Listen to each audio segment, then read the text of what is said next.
जय हिंद।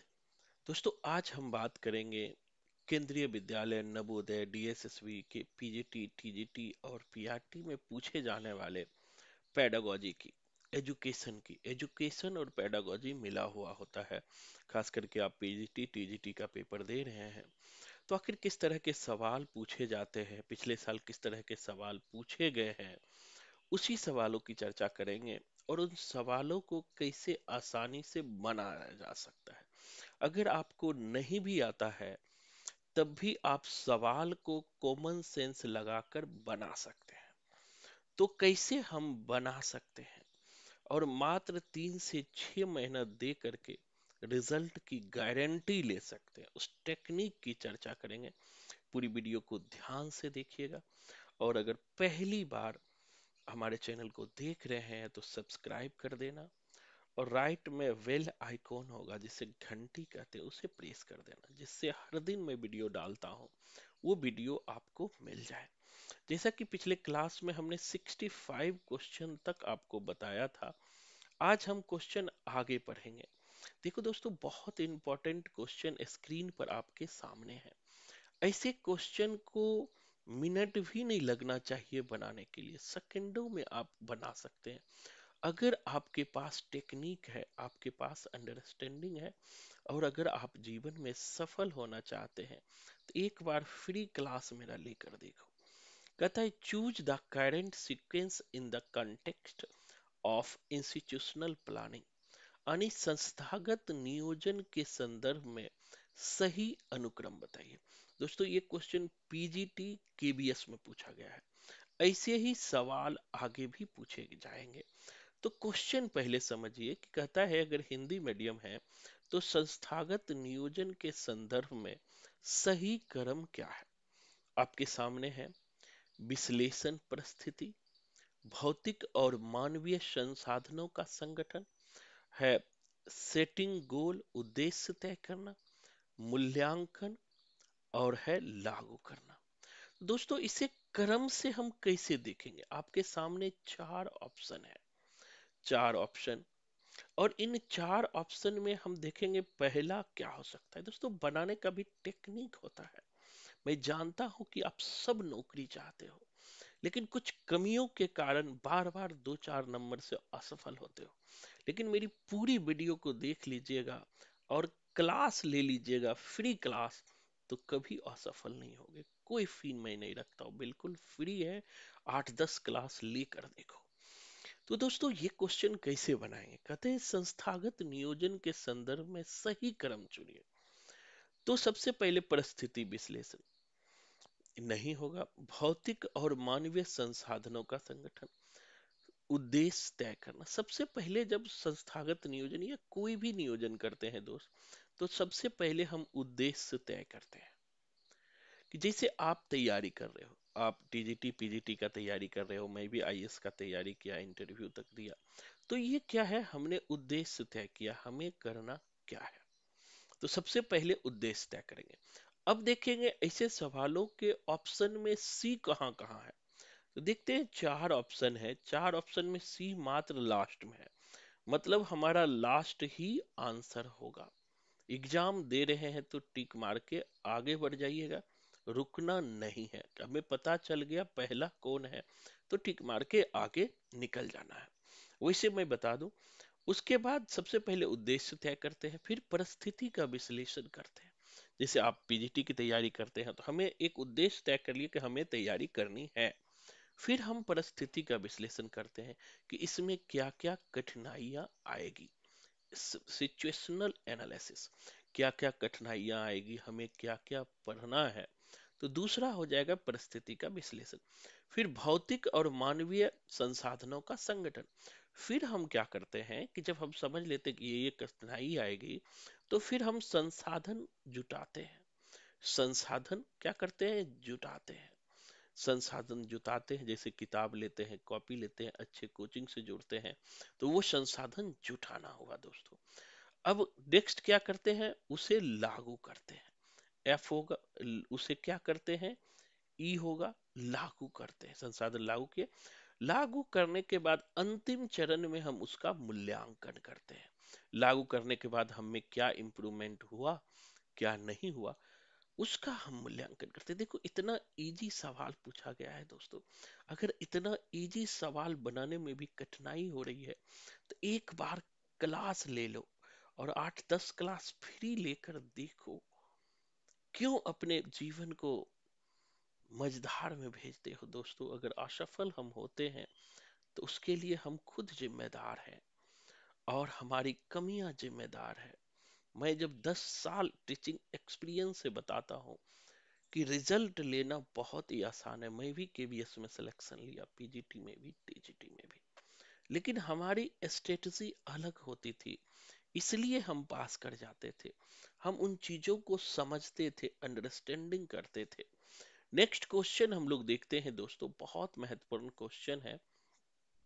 कहता है weekly and monthly test conducted by the teachers are an example of. कहता है कि अध्यापक द्वारा आयोजित किए जाने वाले साप्ताहिक और मासिक परीक्षण के उदाहरण है। यानी कहने का मतलब है कि अध्यापक द्वारा जो मंथली टेस्ट ऑर्गेनाइज किया जाता है, शिक्षक जब आप टीचर बनेंगे तो आप साप्ताहिक और मंथली टेस्ट आयोजित किएंगे। उस टेस्ट आयोजित करने का उदाहरण क्या है, किस लिए करते हैं? ये टेस्ट व्यापक मूल्यांकन के लिए पहला ऑप्शन है, अधिगम के आकलन के लिए, या अधिगम हेतु आकलन के लिए, बाल के विषय के ज्ञान के लिए। तो दोस्तों जो हम वीकली एंड मंथली टेस्ट लेते हैं ना, मैं भी टीचर रहा हूं तो मैंने देखा कि अधिगम हेतु आकलन के लिए, असेसमेंट फॉर लर्निंग, अधिगम के लिए तो होता है, लेकिन अधिगम, अगर आपको अधिगम हेतु आकलन नहीं होता तो अधिगम के आकलन बी नंबर आंसर होता। लेकिन अधिगम हेतु मतलब असेसमेंट फॉर लर्निंग, कि बच्चे ने क्या सीखा इन 15 दिन में, इन एक सप्ताह में। जैसे कि आपने देखा होगा, मैं भी क्लास लेता हूँ तो every week Monday to Friday class लेता हूँ और सैटरडे को हर बच्चों से पूछता हूँ। बच्चे भी अपने आप से एक दूसरे से डिस्कशन करते हैं। ये क्यों करते हैं कि हमने जो 5 डेज पढ़ा है उसमें क्या सीखा है। तो देखो वही आंसर यहाँ आ गया कि उसमें क्या सीखा है, तो उसमें सीखे हैं असेसमेंट फॉर लर्निंग। तो दोस्तों इसका आंसर होगा असेसमेंट फॉर लर्निंग, कि अब बच्चों के जो अभिवृद्धि हुई सीखने का 1 वीक में, 1 मंथ में, उसी को हम जानने के लिए असेसमेंट ऑफ लर्निंग करते हैं। फिर जान करके जिन बच्चों में कम आता है उन बच्चों को इम्प्रूव करने के लिए कहते हैं। नेक्स्ट क्वेश्चन थोड़ा बड़ा है, लेकिन बड़ा क्वेश्चन बहुत इजी होता है, ध्यान रखिएगा। मैं हिंदी ही पढ़ता हूँ। कहता है कि उद्देश्य पूर्वक, बहुत इंपॉर्टेंट है, उद्देश्य पूर्वक विषयों के मध्य और विषय अंतर्गत दक्षताओं, अभिवृत्तियों और मूल्यों को एक साथ खींचता है, जिससे कि प्रमुख विचारों की और उनसे जुड़े सार्थक उपभागों की अधिक शक्तियुक्त समझ विकसित हो सके। इस पाठ्यचर्या उपागम का क्या नाम है?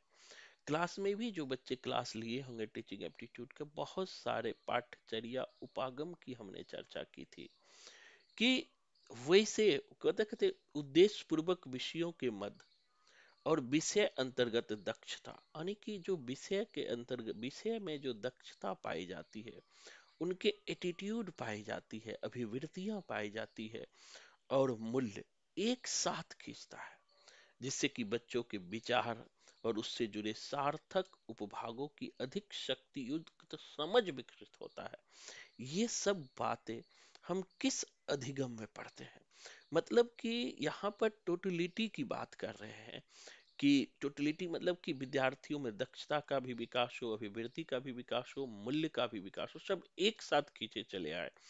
ये किस में पढ़ते हैं? सिंपल है दोस्तों, ये इंटीग्रेटेड अप्रोच में पढ़ते हैं। हम शुरू में ही आपको नोट्स में भी बताया था कि जब विद्यार्थियों के हर चीज यानी इंटीग्रेटेड मतलब होता है समाकित, मतलब होता है जुड़ा हुआ, जिसके अंतर जो है हम उनके दक्षता, उनकी अभिवृद्धि, उनके मूल्य सबके बारे में पढ़ते हैं। और ये पढ़ते हैं इंटीग्रेटेड अप्रोच, बहुत इजी सवाल पूछे जाते हैं।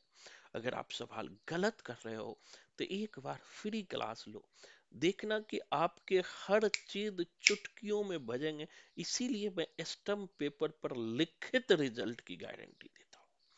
और नहीं विश्वास हो तो यूट्यूब पर बहुत सारे पीजीटी, टीजीटी, जेआरएफ के बच्चों का हमने हमने इंटरव्यू डाल रखा है, उनको जाकर के जरूर एक बार देखो। बार बार असफल मत हो दोस्तों, क्योंकि मैंने भी असफलता को देखा है। असफलता से बहुत दुख होता है, महीनों महीनों हम उभर नहीं पाते हैं। घर का प्रभाव, बाहर का प्रभाव, खुद का प्रभाव हमें परेशान करके रख देता है।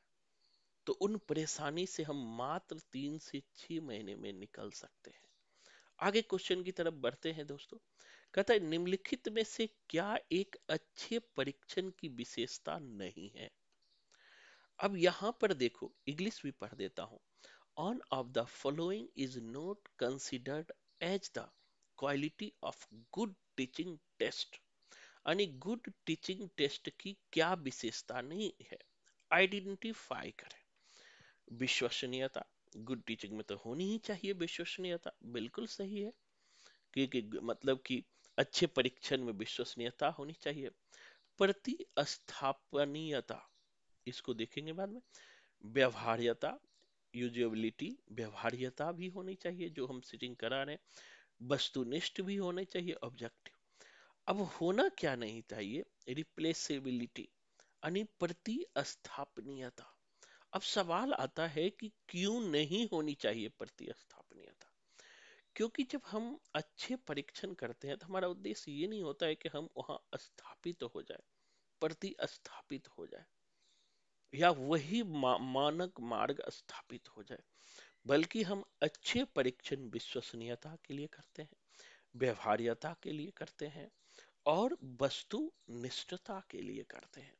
ये बहुत बड़ी बात है। प्रतिस्थापित हम स्थापित के लिए नहीं करते हैं। या यहाँ पर ये भी होता है, अगर यहाँ पर व्यक्ति निष्ठता भी होता तब भी गलत होता। प्रतिस्थापनीयता, व्यक्ति निष्ठता अच्छे परीक्षण की भाग नहीं होता। जैसे व्यक्ति निष्ठता मतलब कि अब अगर आप परीक्षण कर रहे हैं तो आपके व्यक्तित्व का वहां प्रभाव हो, ये माना नहीं जाता है।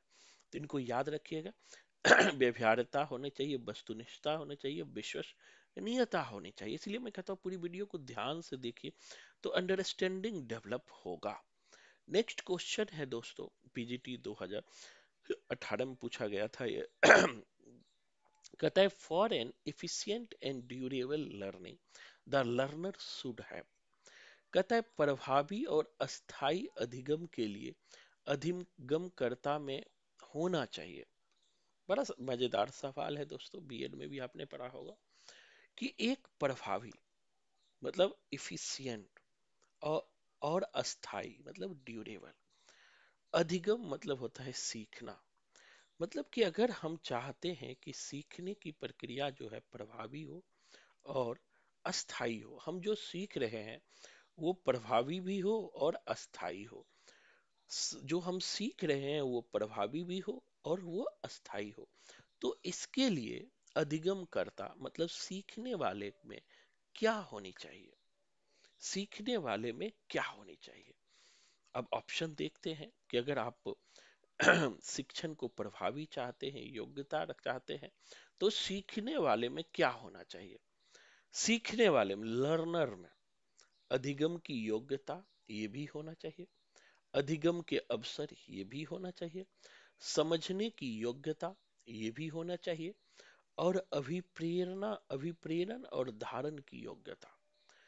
अब देखिए होना तो चारों चाहिए, लेकिन एक ही ऑप्शन बताना है। तो एक ऑप्शन में हमें motivation and ability for retention यानी अभिप्रेरण और धारण की योग्यता होनी चाहिए।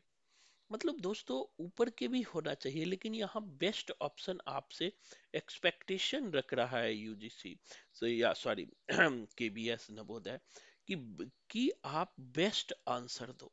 तो बेस्ट आंसर में जो है, अगर आप चाहते हो कि हमारा एजुकेशन जो है प्रभावी भी हो और अस्थाई भी हो, तो हमारे अंदर मोटिवेशन का स्तर होना चाहिए। धारण की योग्यता तो होना ही चाहिए, मोटिवेशन। मोटिवेशन को पूरे साइकोलॉजी, पेडागोजी या एजुकेशन में बहुत महत्वपूर्ण स्थान दिया गया है। हम भी क्लास लेते हैं तो बच्चों को मोटिवेट करते हैं, you can do.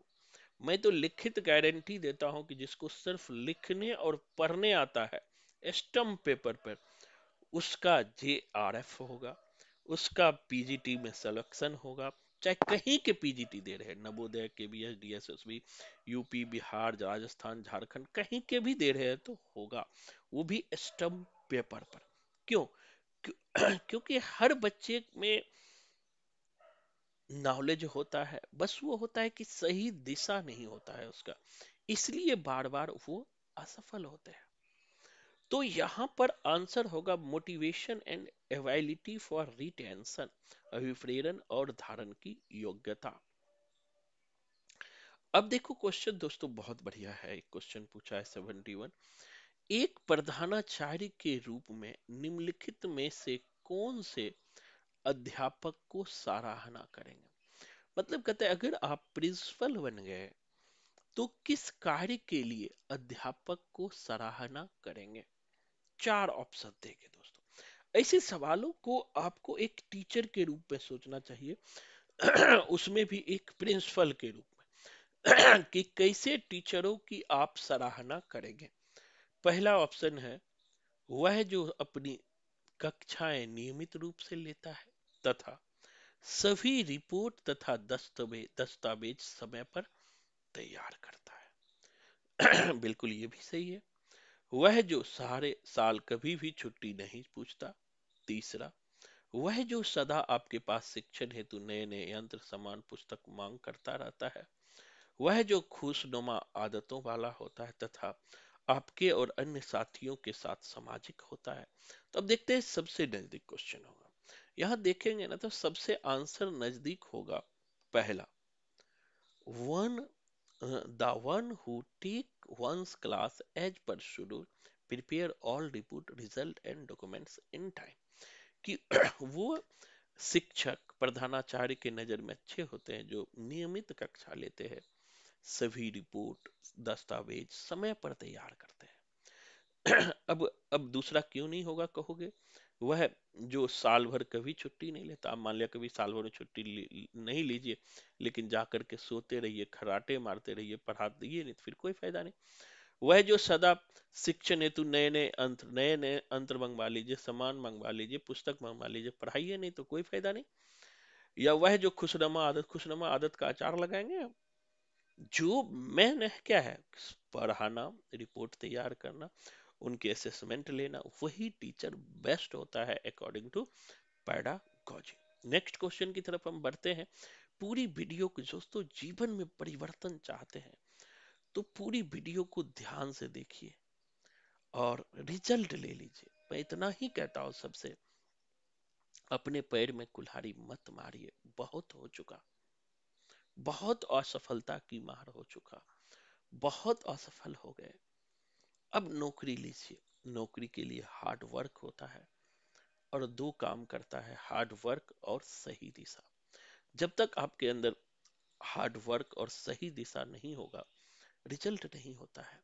Hard work तो बैल भी करता है, रिक्शे वाले भी करते हैं, उन सब का भी अच्छा काम है, लेकिन उन्हें ज्यादा पैसा नहीं मिलता है। तो हमें हार्ड वर्क के साथ साथ सही दिशा का होना जरूरी है। सही दिशा के साथ साथ सही दिशा देने वाले का जरूरी है। एक अच्छे टीचर का होना जरूरी है।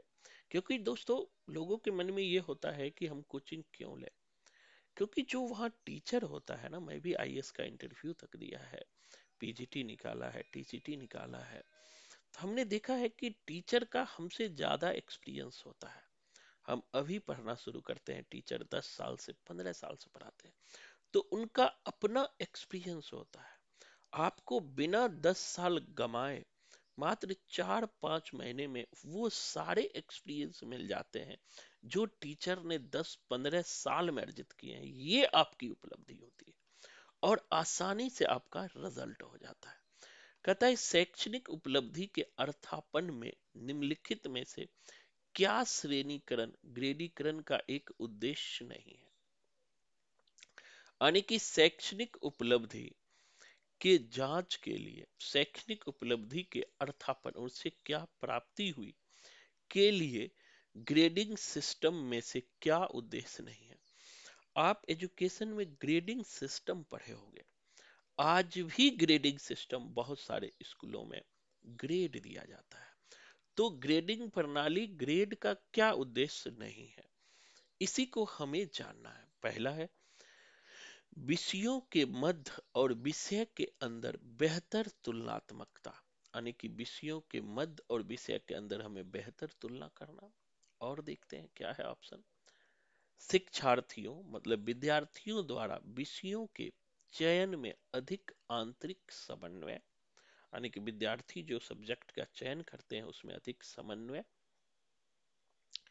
नेक्स्ट है शैक्षणिक उपलब्धि की वैधता में वृद्धि करना, यानी कि इसका उद्देश्य होता है शैक्षणिक उपलब्धि की वैधता में वृद्धि करना, या होता है या विभिन्न संस्थाओं में मूल्यांकन की समरूपता। आखिर हम ग्रेडिंग सिस्टम इस चार ऑप्शन में किस लिए करते हैं, इसका सबसे अंदर का क्वेश्चन क्या है। दोस्तों ग्रेडिंग सिस्टम का उद्देश्य होता है increasing the validity of scholastic achievement test, यानी शैक्षणिक उपलब्धि परीक्षणों की वैधता में वृद्धि करना। यानी कि ये आंसर सबसे नजदीक होगा कि हम जो मूल्यांकन करते हैं, जो ग्रेडिंग प्रणाली होता है, उनका एक जो महत्वपूर्ण उद्देश्य होता है शैक्षणिक उपलब्धि परीक्षणों की वैधता में वृद्धि करना। शैक्षणिक उपलब्धि के परीक्षणों की वैधता में, वैधता मतलब क्या था कि वो वैध है, उनके वैलिडिटी वैधता, वैधता में वृद्धि करना उद्देश्य है। तो ये आंसर होगा। ये सब आप पढ़ेंगे डिस्क्रिप्टिव में। नेक्स्ट क्वेश्चन है, बहुत इंपॉर्टेंट क्वेश्चन है। कहता है शिक्षक पाठ्य सहायक सामग्री का प्रयोग करते हैं। Teacher are using teaching aid. और सवाल आता है, ये क्वेश्चन ही है कि एक शिक्षक पाठ्य सामग्री का प्रयोग क्यों करता है। एक शिक्षक पाठ्य सामग्री का प्रयोग क्यों करता है। पूरी वीडियो को देख लेंगे तो जीवन बन जाएगा। मैं यही कहता हूँ, जिंदगी में परिवर्तन चाहिए तो इनको समझिए। दोस्तों जीतने वाले, शिव खेरा एक बहुत फेमस हुए हैं, वो कहते हैं कि जीतने वाले अलग काम नहीं करते हैं बल्कि हर काम को अलग तरीके से करते हैं। इसी तरीके के तहत मैंने भी 3-3 सब्जेक्ट में JRF निकाला है, हिस्ट्री में भी, बुद्धिज्म में भी और हिंदी में। और मात्र 6-6 महीना पढ़ के निकाला है, ज्यादा नहीं, ओनली 6 मंथ। अब कहोगे कि सर 5 साल में भी JRF नहीं निकलता है, वो भी अलग अलग सब्जेक्ट में आपने JRF कैसे निकाल लिया। तो दोस्तों टेक्निक, रणनीति, हम उसी टेक्निक की बात करते हैं। हमने जिस टेक्निक का यूज करके 6 मंथ में 3 सब्जेक्ट में JRF निकाल दिया, 3-4 महीने पढ़ के PGT निकाल दिया, उसी टेक्निक की मैं बात करता हूँ। और वो टेक्निक बेस्ट टेक्निक होता है। तो समझिएगा, कहता है क्या है कि शिक्षक पाठ्य सहायक सामग्री का प्रयोग क्यों करते हैं। पहला है शिक्षण के समय को कम करने के लिए, कक्षा को आमोद प्रमोद युक्त बनाने के लिए, शिक्षार्थियों का ध्यान बढ़ाने के लिए, और शिक्षार्थियों की समझ के स्तर के अंतर्गत शिक्षण हेतु है। तो जो हम टीचिंग एड का प्रयोग करते हैं ना दोस्तों, बहुत इजी सवाल है। विद्यार्थियों का ध्यान बढ़ाने के लिए, जैसे हम सिंपल सिंपल चीजें मैं आपको बता रहा हूँ, लेकिन जब उसी को किसी, जैसे हम ज्योग्राफी पढ़ा रहे हैं, उसी को किसी एड थ्रू पढ़ाते हैं, किसी मैप थ्रू पढ़ाते हैं, किसी डायलॉग थ्रू पढ़ाते हैं, किसी फिल्म थ्रू पढ़ाते हैं, तो बच्चे का ध्यान और उस पे बढ़ता है, इसलिए पढ़ाते हैं। आगे क्वेश्चन है दोस्तों कि एक प्रशासक के रूप में, बहुत इंपॉर्टेंट है, एक प्रशासक के रूप में प्रधानाचार्य में एक अतिरिक्त अनेक गुणों के संयोग होंगे। ऐसा संयोग बताइए जो इनसे पृथक हो। मतलब कि एक प्रिंसिपल जो होता है उसमें अनेक गुणों का संयोग होता है। ऐसा गुण बताइए जो उनसे पृथक, जो अलग हो। मतलब एक प्रिंसिपल में बहुत सारे गुण होते हैं, कोई ऐसे गुण होते हैं जो सबसे अलग हो, उसी को आपको जानना हो। तो अलग क्या होता है दोस्तों, मैं सीधे इसके आंसर, प्लानिंग। उसका प्लानिंग सबसे अलग होता है। एक्सपर्टाइज इन ऑल सब्जेक्ट, वो ऑल सब्जेक्ट में जो है एक्सपर्ट होते हैं, इसीलिए वो प्रिंसिपल होते हैं। कंस्ट्रक्टिव एटीट्यूड, यानी संरचनात्मक उनमें एटीट्यूड पाया जाता है।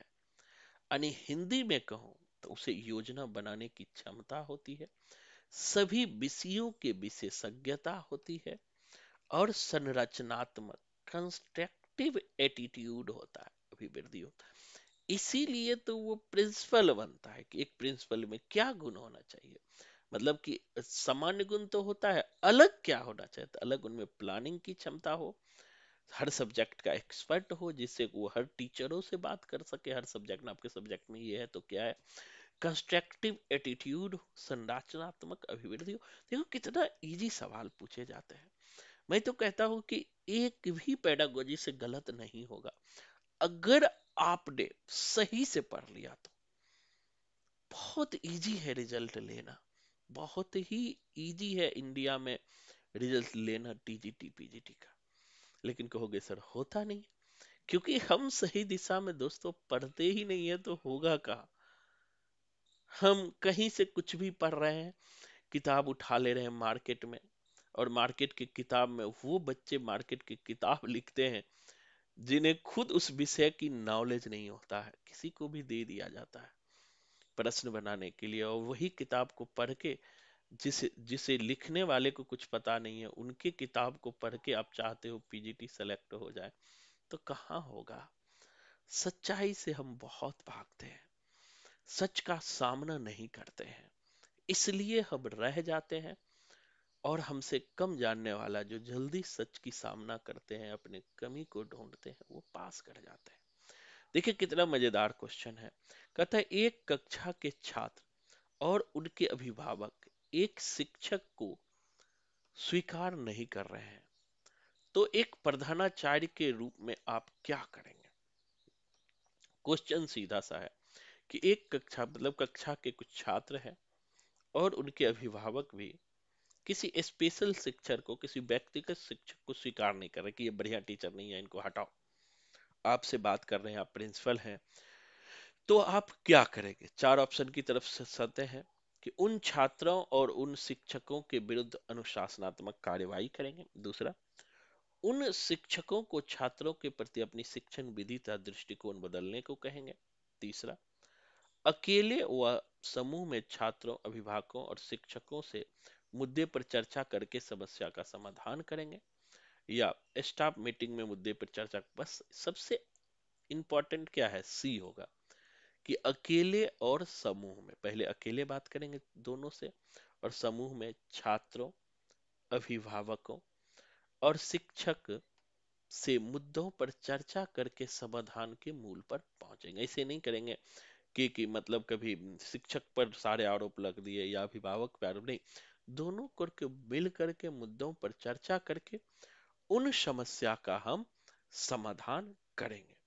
तो दोस्तों आज हमने लगभग 10 जो है आपको शिक्षण अधिगम के क्वेश्चंस समझाए हैं। मुझे पूरी उम्मीद है कि आपको समझ आया होगा। अगले क्लास में फिर और कुछ हम टॉपिक की चर्चा करेंगे। मैं इतना ही कहना चाहूंगा, कुछ नहीं कहना चाहूंगा, बस एक बात कहना चाहूंगा।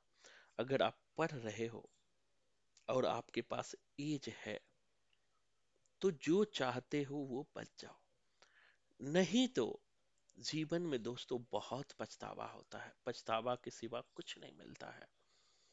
एज निकल जाएगा ना, तो रोने के सिवा कुछ नहीं मिलता है। आप पछताओगे कि हम अगर ऐसे पढ़ लिए होते तो आज सक्सेस होते। तो ऐसा कुछ काम करो कि हमें पछताना ना पड़े, जिंदगी में सफल हो जाओ। मेरा कोचिंग शुरू करने का एक ही उद्देश्य है कि हम समाज के लिए काम आ सके। अगर हम आईएएस नहीं बन पाए तो हम समाज को कुछ दे सके, बच्चों के चेहरे पर हंसी देख सके। और उसी हंसी के लिए इतना काम करता हूँ, दिन रात काम करता हूँ। जब कोई बच्चे पास करते हैं तो सबसे ज्यादा खुशी एज ए टीचर मुझे मिलता है। कम से कम ये लगता है कि उसकी जिंदगी बन गई। तो आज के लिए इतना ही। आगे और भी हम बताएंगे। और पहली बार आप हमारे चैनल को देख रहे हो तो जरूर सब्सक्राइब कर देना और बेल आइकन को प्रेस कर देना। इससे होता कुछ नहीं है, इससे आपको फायदा होगा। ये मत सोचना कि सब्सक्राइब कर देंगे तो टीचर को फायदा होगा। मुझे कुछ फायदा नहीं होता है, ना ही मुझे कुछ मिलता है, लेकिन हाँ, आपको जरूर फायदा होगा। तो आज के लिए इतना ही। धन्यवाद। जय हिंद।